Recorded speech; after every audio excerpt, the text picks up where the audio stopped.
कहबे तू चंदा उतार तोरा दो देबो। गोरी कहबे तू चंदा उतार तोरा दो देबो। दरभंगा संगे संग बिहार जे चाही तोरा दो देबो। गोरी कहबे तू चंदा उतार तोरा दो देबो। मधुबनी संगे संग बिहार जे चाही तोरा दो देबो।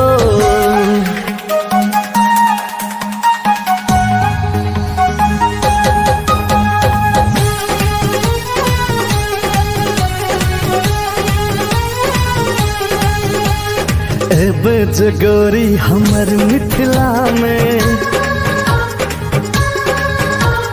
टूटतो गुमान सहरसा जिला में।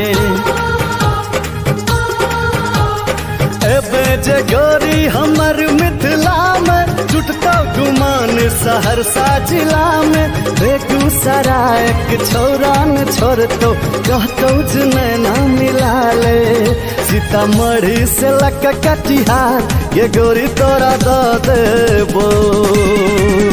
गोरी कहबे तू चंदा उतार तोरा दो देबो।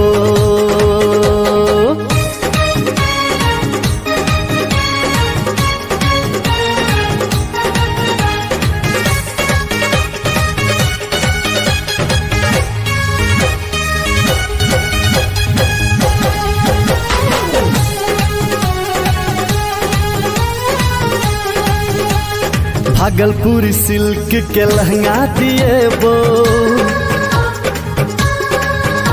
मुजफ्फरपुर के लाली से ठोर सजेबो।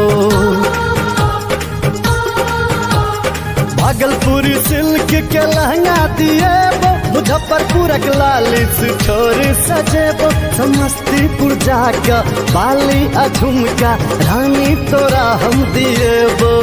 ले बहीरा के हार उधार गे गोरी तोरा दो देबो।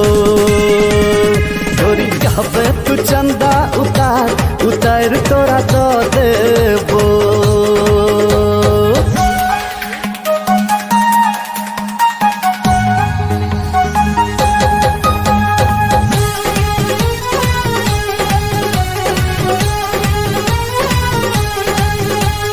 अंसक गप सुन के नहीं जाना।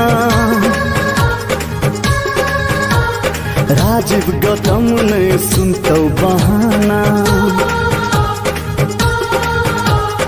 अंसक गप कन सुने तू जाना। राजीव गौतम ने सुनतो बहाना। भगत जी के मीठा पान खुएबो इलायची के दाना। भाया डुमरी के सुपौल बाजार घूमे ले तोरा लाजेबो। गोरी कहबे तू चंदा उतार तोरा दो देबो। दरभंगा संगे संग बिहार जे चाही तोरा दो देबो। मधुबनी संगे संग बिहार जे चाही तोरा दो देबो।